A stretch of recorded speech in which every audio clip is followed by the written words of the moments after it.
আপনি এই যে ব্যানার নিয়ে দেশমাতার জন্য শোক বহন করে চলেছেন, তো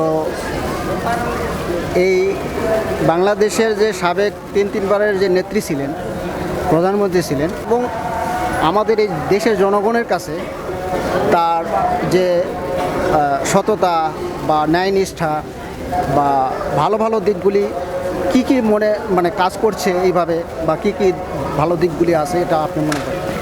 আসসালামু আলাইকুম, আমি মবিনুল ইসলাম চাঁদপুর থেকে আসছি। ওনার প্রতি মমত্ব, ভালোবাসা, শ্রদ্ধা এবং সম্মানের টানে।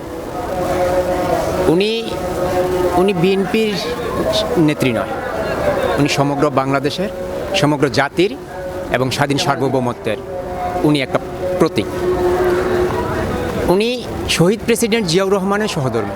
আর শহীদ প্রেসিডেন্ট জিয়াউর রহমান আছে আমাদের স্বাধীনতার স্থপতি, স্বাধীনতার ঘোষক, মুক্তিযুদ্ধের সেক্টর কমান্ডার, সম্মুখ সারির মুক্তিযোদ্ধা এবং মুক্তিযোদ্ধার নেতৃত্ব দিয়েছেন, মুক্তিযুদ্ধ পরিচালনা করেছেন এবং তিনি সম্মুখ সারিতে থেকে মুক্তিযুদ্ধ করে দেশকে স্বাধীন করেছেন।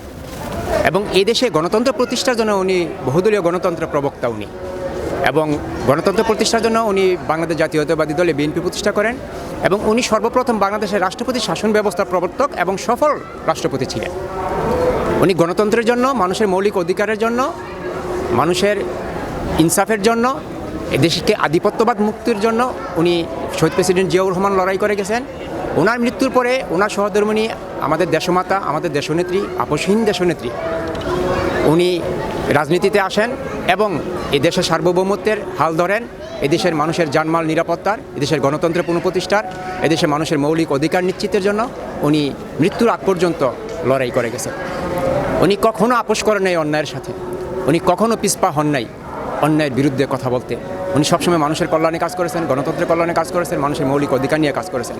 1/11 সময় ওনাকে বলেছিল আপনি বিদেশে চলে যান, তাহলে জেল জুলুম থেকে আপনি নিস্তার পাবেন। উনি বলেছিলেন আমি কোথাও যাব না, আমার কোথাও কোনো জায়গা নেই, এই দেশ আমার, এদেশের জনগণ আমার, এই দেশে জন্মেছি আমি, এদেশে মরবো আমি। উনি কোথাও যান নাই, উনি জেল কারাবরণ করেছেন, উনি জেল খেটেছেন, তবু এই দেশকে ভালোবেসে, এই দেশের মানুষকে ভালোবেসে উনি এই দেশ ত্যাগ করেননি। বিগত স্বৈরাচারের আমল, আপনার ভাষ্য অনুযায়ী তো বোঝা যাচ্ছে যে তিনি কখনো কখনো আপোষও করেছেন। তাহলে কিসের মানে কোন সুবাদে আপোষ করেছেন? দেশের জন্য বা দেশের জনগণের জন্য? উনি যা করেছেন দেশের কল্যাণে করেছেন, দেশের মঙ্গলে করেছেন, দেশের মানুষের জন্য করেছেন।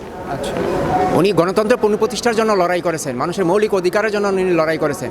বহুদলীয় গণতন্ত্র প্রবক্তা ছিলেন উনি এই দেশের রাজনৈতিক ঐক্য ছিলেন। উনি চেয়েছিলেন দলমত নির্বিশেষে সবাইকে নিয়ে সুন্দর একটা বাংলাদেশ গড়ার এবং দেশ পরিচালনা করার, মানুষের মুক্তি দেওয়ার। উনি দাসত্বের বিরুদ্ধে লড়াই করেছিলেন। উনি বলেছিলেন আমাদের আছে স্বাধীনতার পতাকা, ওদের আছে দাসত্বের জিঞ্জির। আমাদের সাথে সবাই বন্ধুত্ব করতে পারবে, কিন্তু কেউ প্রভুত্ব খাটাতে পারবে না আমাদের উপর। আমরা কারো প্রভুত্ব মেনে নিব না, আমরা বন্ধুত্ব মেনে নিব। উনি বজ্র কণ্ঠে বলেছিলেন আমরা স্বাধীন দেশের নাগরিক, এদেশ স্বাধীন, আমরা স্বাধীনভাবে বাঁচব। আমাদের দেশে আপনারা বন্ধুত্বসুলভ আচরণ করবেন, সেটা আমরা মেনে নেব, কিন্তু আমাদের উপর প্রভুত্ব করবেন সেটা আমরা মানব না। উনি আধিপত্যবাদের তীব্র বিরোধী ছিলেন। উনি বলেছিলেন আমরা স্বাধীন দেশের মানুষ, স্বাধীনভাবে আমরা বাঁচব। উনি অন্যায়কে প্রশ্রয় দেননি। তাই আমি বলবো দেশবাসীকে, দেশবাসী আর শোক সন্তপ্ত। উনি দেশমাতা ছিলেন, দেশনেত্রী ছিলেন, আপসহীন নেত্রী ছিলেন। তাই আল্লাহ ওনাকে বেহেশত নসিব করুক, ওনার রুহের মাগফিরাত কামনা করছি, এবং বাংলাদেশে শহীদ প্রেসিডেন্ট জিয়াউর রহমানের রুহের মাগফিরাত কামনা করছি। আল্লাহ পাক ওনাদের দুজনকেই যেন জান্নাতুল ফেরদাউস দান করে, এবং মানুষের অন্তরে থেকে যেন সারা জীবন উনি দোয়া পায়, দোয়া করেন জনগণ, সেই প্রত্যাশাই করছি।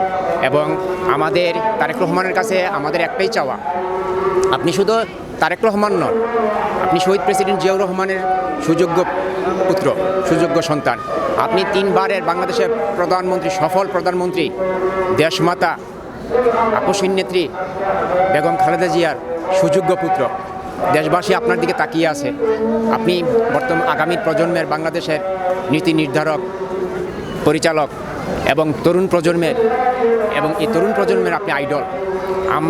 আপনার প্রতি আমাদের আশা প্রত্যাশা, আপনার বাবা এবং শহীদ প্রেসিডেন্ট জিয়াউর রহমান এবং দেশমাতা বেগম খালেদা জিয়া যেভাবে দেশ পরিচালনা করেছেন, তাদের রাজনৈতিক যে প্রজ্ঞা ছিল, নীতি ছিল, আদর্শ ছিল, সততা ছিল, ভদ্রতা ছিল, নম্রতা ছিল, এবং জনগণের প্রতি যে ভালোবাসা ছিল, আপনার বাবা এবং মায়ের অসমাপ্ত কাজগুলি আপনি সমাপ্ত করবেন, এবং দেশবাসীকে নিয়ে, দলমত ধর্ম বর্ণ সকলকে নিয়ে আপনি স্বাধীন সার্বভৌম একটা আধিপত্যবাদহীন একটা বাংলাদেশ নেতৃত্ব দান করবেন। এই প্রত্যাশাই আমরা আপনার কাছে করি। আপনার বাবা এবং মায়ের অসমাপ্ত কাজকে আপনি সমাপ্ত করবেন, দেশবাসী হিসেবে আমরা আপনার কাছে এটাই প্রত্যাশা করছি।